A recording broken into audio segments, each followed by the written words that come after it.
Good morning बच्चों।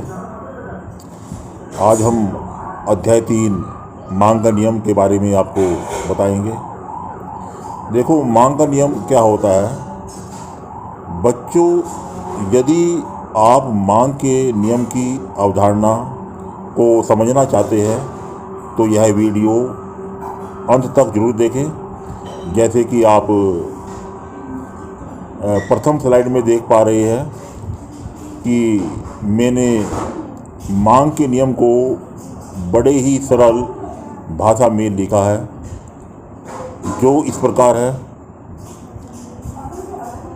इस नियम के अनुसार यह नियम हमें बताता है कि अन्य बातें समान रहने पर जब एक वस्तु की कीमत बढ़ती है तो उसकी मांग घट जाती है, जबकि कीमत बढ़ने पर मांग बढ़ जाती है।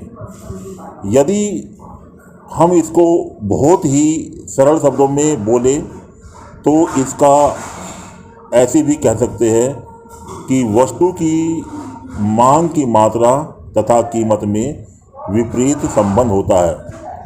तो बच्चों, मांग का नियम कुछ नहीं है। मांग का नियम केवल इतनी सी बात बताता है कि कभी भी वस्तु की कीमत या सेवा की मात्रा बढ़ती है तो उसकी मांग उसकी घटेगी, और मांग बढ़ेगी तो कीमत घटेगी। तो आपको यह मांग का नियम अच्छी तरह समझ में आ गया होगा।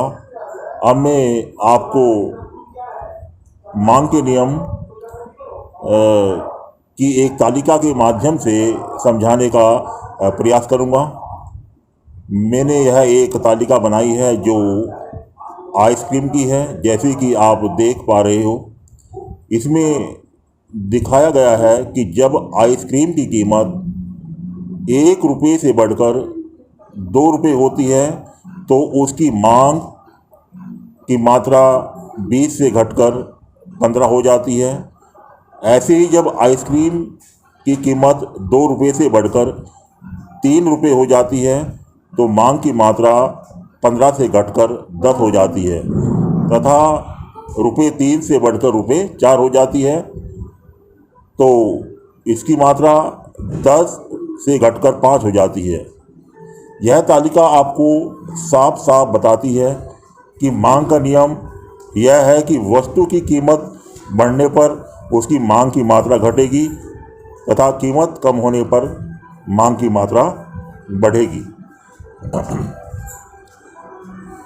यदि हम इसके विपरीत चलें, जैसे कि किसी वस्तु की कीमत जब 4 से घटकर 3 हो जाती है तो ऐसे ही उसकी मात्रा 5 से बढ़कर 10 हो जाती है।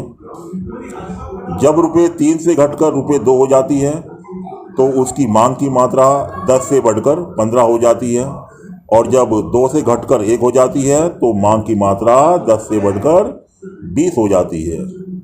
तो बच्चों, यदि यह प्रश्न एग्जाम में आता है तो आपको अपनी टेबल बनानी होगी, उदाहरण देना होगा, ग्राफ भी बनाना होगा। मुझे उम्मीद है कि यह टेबल द्वारा मांग का नियम आपको समझ में आ गया होगा। अब हम चलते हैं इसके डायग्राम की तरफ। अब मैं आपको मांग का नियम इस डायग्राम की सहायता से समझाने का प्रयास करूंगा।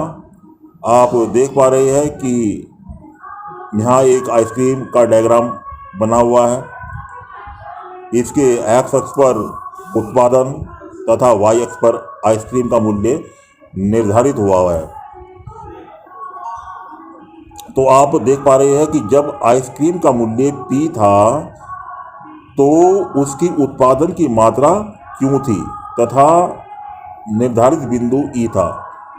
जब आइसक्रीम का मूल्य OP से बढ़कर OP1 हो जाता है तो उत्पादन की मात्रा Q1 से घटकर OQ1 हो जाती है। इसके विपरीत यदि आइसक्रीम का प्राइस OP से घटकर OP2 हो जाता है तो आइसक्रीम की मात्रा OP2 से बढ़कर OQ2 हो जाती है।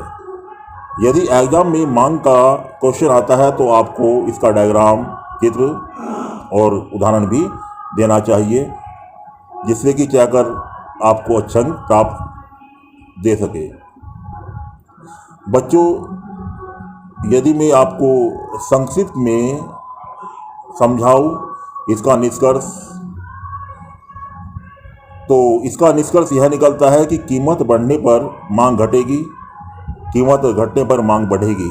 जैसे कि लेफ्ट साइड में चित्र में कीमत में एरो का निशान ऊपर है तथा मांग में एरो का निशान नीचे है। इसी प्रकार कीमत में एरो का निशान नीचे है और मांग में ऊपर है, और बीच में इसमें एक लाइन और है कि अन्य बातें समान रहने पर। इसका अर्थ क्या होता है कि अन्य बातें समान रहने पर कभी कभी यह प्रश्न आता है कि अन्य बातें समान होने पर इसका अर्थ क्या होता है। तो यह मांग का नियम नहीं पूछ रहा होता है, वह मांग के नियम की पूर्ण अवधारणा पूछता है, पूर्ण धारणाएं पूछता है और मान्यताएं पूछता है। इसका अर्थ यह हुआ कि उपभोक्ता की में आय में जो कोई परिवर्तन नहीं हुआ है तथा उसकी रुचि तथा प्राथमिकता में कोई परिवर्तन ना हुआ हो, जनसंख्या के आकार में कोई परिवर्तन ना हुआ हो, आय के वितरण में कोई परिवर्तन ना हुआ हो। बच्चों, मुझे पूरी उम्मीद है कि आपको यह मांग का नियम समझ में आ गया होगा। धन्यवाद।